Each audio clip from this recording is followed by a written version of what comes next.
1 থেকে 11 পর্যন্ত ক্রমিক স্বাভাবিক সংখ্যার গড় কত?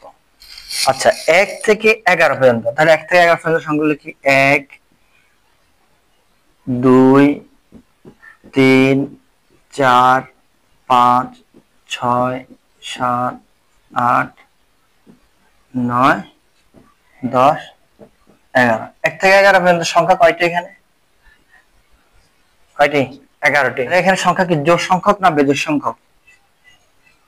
11টি অবশ্যই বেজোড় সংখ্যক। বেজোড় সংখ্যক হলে কি করব বলেছিলাম, এর আগে ক্লাসে বলেছি, যারা দেখেন নাই তারা দেখে নেবেন, যে যদি বিজোড় এই ক্রমিক ধারাবাহিক সংখ্যা থাকে, ক্রমিক ধারাবাহিক সংখ্যার গড় নির্ণয় করার জন্য যদি বিজোড় সংখ্যক হয়, তাহলে মধ্যখানের সংখ্যা যেটা সেটাই হলো কি? মধ্যখানের সংখ্যা যেটা সেটা হলো আমাদের গড়।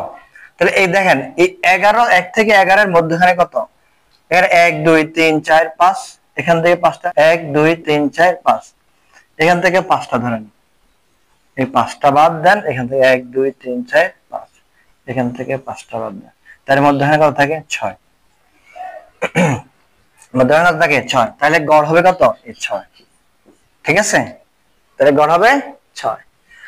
এটাকে আরেকভাবে করা যায়। শেষ সংখ্যা কত? 11, আর প্রথম সংখ্যা কত? 1। তাহলে প্রথম সংখ্যা, এই শেষ সংখ্যা আর প্রথম সংখ্যা যোগ করেন, 2 দিয়ে ভাগ দেন, শেষ সংখ্যা 11।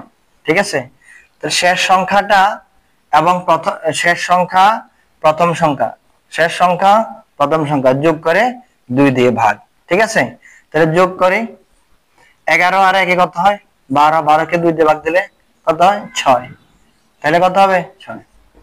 ঠিক আছে।